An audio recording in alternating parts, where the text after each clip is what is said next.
क्या वेस्ट बंगाल में शुवेंदु अधिकारी की नई बीजेपी सरकार ने चुनावी वादों को पूरा करने के लिए अपना खजाना पूरी तरह से खोल दिया है? क्या महज 44 दिनों के अंदर आए ये नया बजट बंगाल की राजनीति और अर्थव्यवस्था का रुख हमेशा के लिए बदलने वाला है? आज हम बात कर रहे हैं वेस्ट बंगाल के बजट 2026 की, जिसे फाइनेंस मिनिस्टर स्वपन दास गुप्ता ने पेश किया है। नई सरकार का ये पहला बजट है और इसमें ऐसी बम्पर घोषणाएं की गई हैं जिसने सबको चौंका दिया है। चाहे वो सरकारी कर्मचारी हो, प्रेग्नेंट वुमन हो, बेरोजगार युवा हो या फिर रिटायर्ड पत्रकार, सरकार ने हर वर्ग को कोई ना कोई बड़ा तोहफा दिया है। लेकिन इस बड़ी झांकी के पीछे बंगाल पर 8 लाख करोड़ का कर्ज भी खड़ा है। इस वीडियो में हम उन 16 बड़े ऐलानों का विश्लेषण करेंगे जो सीधे आपकी जिंदगी पर असर डालने वाले हैं और कैसे इन 16 बड़े ऐलानों ने अब बाकी सारे बीजेपी स्टेट्स में प्रेशर बना दिया है कि यहां पर भी बजट कुछ ऐसा ही दिखना चाहिए। सबसे पहली और सबसे बड़ी खबर उन लाखों सरकारी कर्मचारियों के लिए है जो पिछली सरकार के वक्त से डियरनेस अलाउंस यानी डीए के लिए लंबी लड़ाई लड़ रहे थे। शुवेंदु सरकार ने आते ही डीए में सीधा 20% की मेगा बढ़ोतरी कर दी। जो डीए पहले 18% था वो बढ़कर 38% हो जाएगा और ये 1 अक्टूबर 2026 से लागू भी होगा। इसका हिसाब आसान भाषा में समझिए, अगर किसी कर्मचारी की बेसिक सैलरी 40,000 रुपए है तो उसे पहले 7200 रुपए डीए मिलता था, जो बढ़कर 15,200 रुपए हो जाएगा, यानी हर महीने सीधा 8,000 रुपए का फायदा। वहीं सीनियर ऑफिशियल्स जिनका बेसिक 70,000 है उन्हें 14,000 रुपए महीना एक्स्ट्रा मिलेगा। और इस एक फैसले से सेंट्रल और स्टेट डीए का अंतर भी अब घटकर सिर्फ 22% का रह गया है। अब आते हैं महिलाओं पर, जो बंगाल के चुनाव में सबसे बड़ा वोट बैंक रही है। सरकार ने प्रेग्नेंट और ब्रेस्ट फीडिंग मदर्स के लिए 21,000 रुपए की वन टाइम फाइनेंशियल हेल्प का ऐलान किया है ताकि न्यूट्रिशन और हेल्थ पर ध्यान दिया जा सके। साथ ही महिलाओं के लिए फ्री बस ट्रैवल के लिए 550 करोड़ रुपए एलोकेट किए गए हैं, जिसके लिए जल्द ही पिंक कार्ड जारी किया जाएगा। आशा वर्कर्स के मानदेय भी 5,000 रुपए बढ़ा दिया गया है और आदर्श विद्यालयों के लिए 2100 करोड़ का भी प्रावधान है। यूथ और बेरोजगारी पर बात करते हुए सरकार ने अक्टूबर से भरोसा योजना शुरू करने का वादा किया है।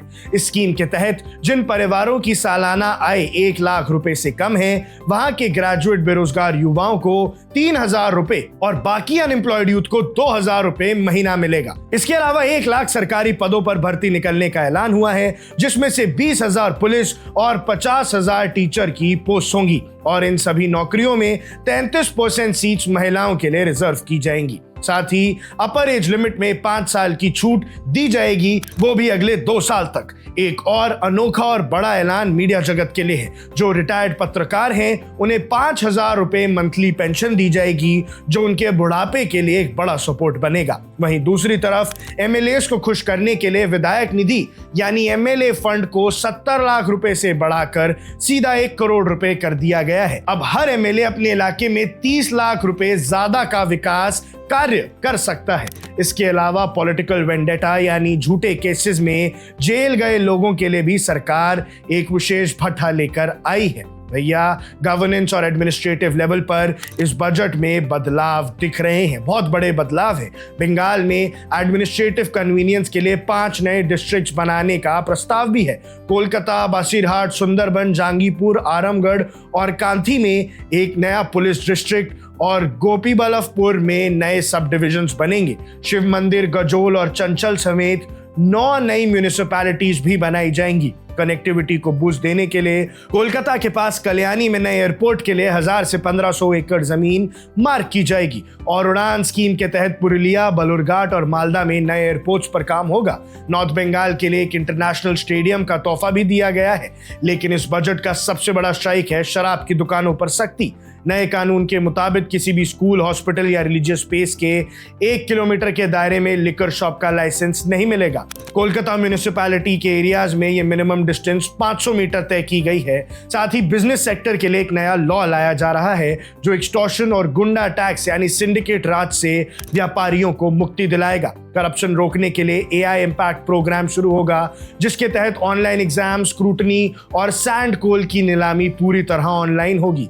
रिवर इरोजन यानी नदी कटाव को रोकने के लिए भी 50 करोड़ का अलग फंड बनाया गया है। यानी दर्शकों, हर तरफ काम होगा। सरकार ने कल्चरल आइडेंटिटी को भी नहीं भूला है। दुर्गा पूजा बंगाल की एटर्नल पैशन थीम के साथ एक इंटरनेशनल लेवल पर टूरिज्म ब्रांडिंग कैंपेन भी चलाया जाएगा। साथ ही अन्नपूर्ण योजना के लिए 36,000 करोड़ रुपए रखकर गरीबों की राशन का ध्यान रखा गया है। लेकिन अब आते हैं उस सबसे बड़े सवाल पर जो एक पत्रकार के नाते मुझे आपको बताना जरूरी है।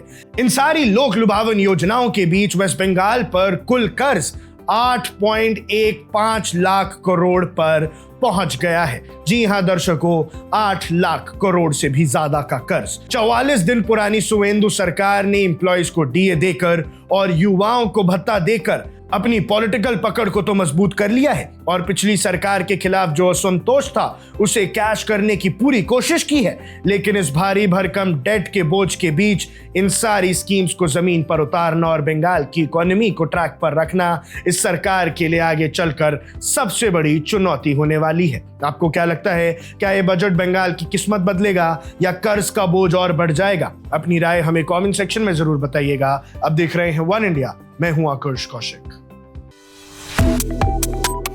Subscribe to One India and never miss an update. Download the One India app now.